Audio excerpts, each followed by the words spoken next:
Hi, this is Kevin from Leeds, and on today's helpful tips, we're going to talk about orienting your dividing line. I'm going to stop here real quick.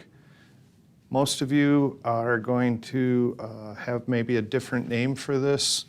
It's a dividing line. It's what separates the right and the left image on your comparison microscope.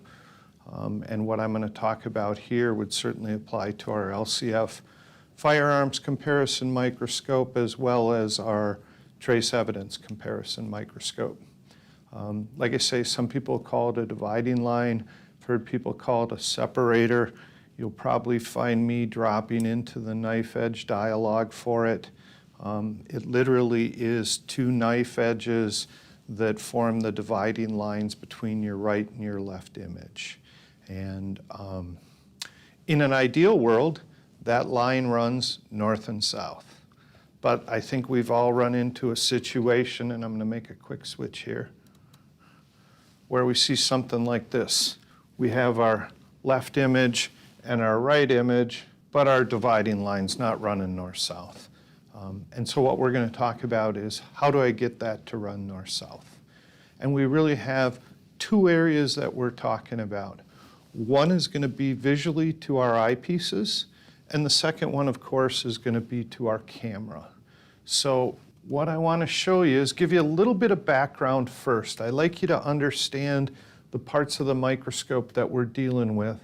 So I'm going to jump over to a PDF and hopefully give you a little explanation about what's going on. Hopefully you're now seeing this PDF, and in the right-hand corner of this PDF, you're going to see a block that's simulating the bottom of the bridge in this case. I know it's not a block, but it's got the dovetail on it. And you'll see that there are two tabs in the upper part of that picture in the lower right-hand corner. And those tabs are part of a three-point mounting system. So we have those two fixed tabs, and then we have a adjusting set screw. And it's that adjusting set screw that we're going to be using when we do this alignment.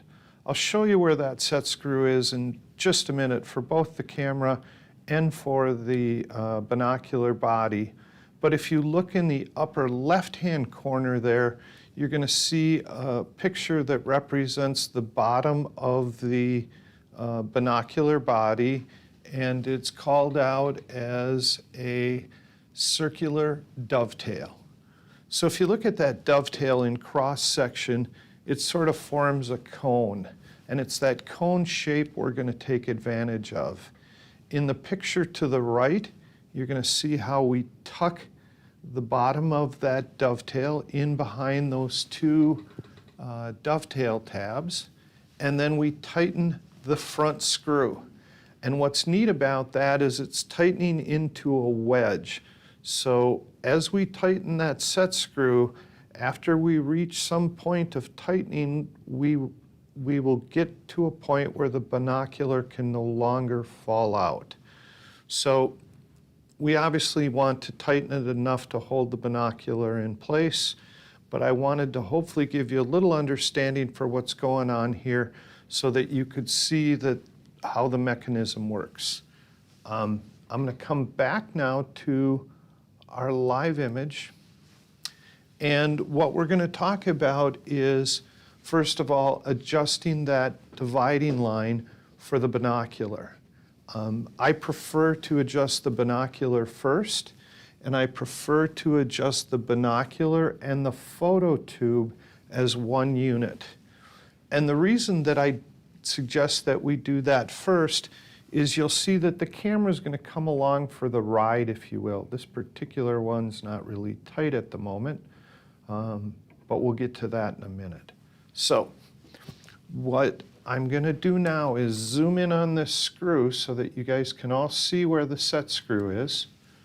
And that set screw is located right up here in the center of your bridge.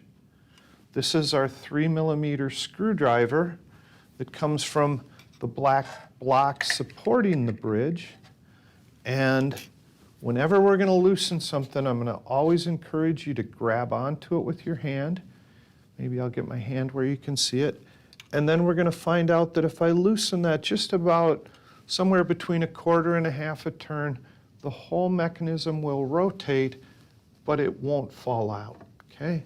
Like I said, always hang on to it with your hand for safekeeping, but know that it should not fall out if we're just loosening it that 1/2 a screw. Then I'm going to take you back to the camera image here for a minute, because what I want you to see is, and here I'm going to change my sample holders. Just give me 1 second here. I oftentimes, when I'm aligning this, prefer to work with a couple pieces of white paper underneath the microscopes. It just gives you an easier definition for the dividing line and how we line it up. Now what you're seeing is 2 white discs, and hopefully you're seeing that dividing line running more or less north-south. I'm now going to grab onto the binoc that I just loosened, and as I rotate, the crosshair, or the dividing line in my eyepiece, is going to rotate just like it is to the camera and what you're seeing here. So what I want to do is get that running so that it's running north-south. And then I'm going to reach in here again, same screw spot, and I'm going to tighten it up in place. Now, I don't know how well you can see that in the video, but I didn't crank on that. I didn't get that super tight. I want it tight enough so that if I just bump it a little bit, it's not going to move. But if somebody were to really run into the binocular, I would rather have the whole mechanism rotate than have you damage something optically. Okay? So I'm going to back up here a little bit. I'm going to loosen that screw again. So for purposes of the video, I am turning this so that hopefully you can see the set screw that I'm going to use for the camera. Okay? You'll see that it's located below the camera adapter, which is right above it. It's always the lowest set screw at the camera mount. And again, I can loosen this. I can loosen it in 1/2 a turn, and you can't see it because I'm in close-up mode, but it's not going to fall out. So we're going to bring things back here, go back to our live view, and now you see our knife edge. And again, I like to put white paper behind it because it makes it real easy for me to be able to see when I've got that dividing line running properly north-south. And now I can reach on, try to make as small an edge as possible. When I've got it running straight, I tighten it up. Again, you don't need to get it super tight, but it shouldn't just rotate on you.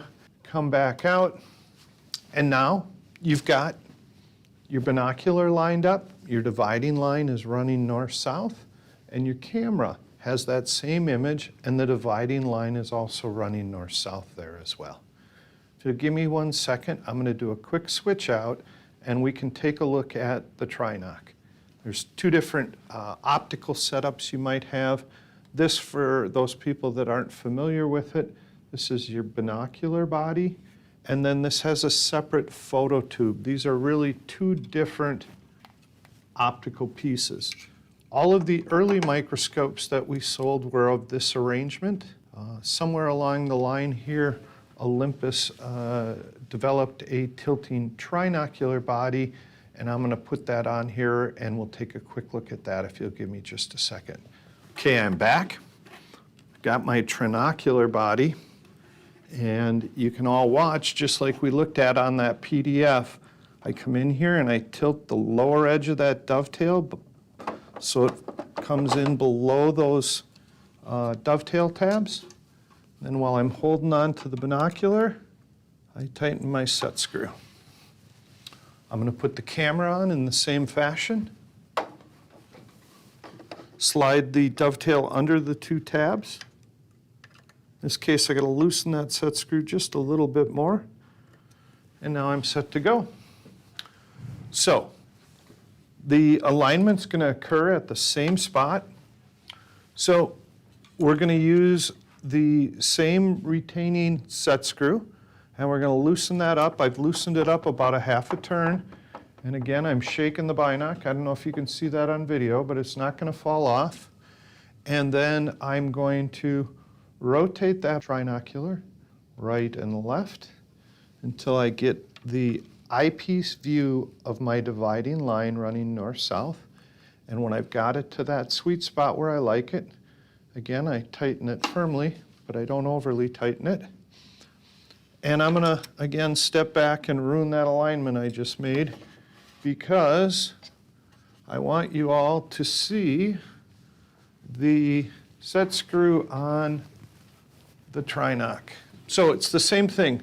The lowest set screw that's on the camera mount is the one that holds the camera in place, and if we loosen it a half a turn, we'll then be able to rotate that north-south again. So let's assume for the moment I've realigned my binoc.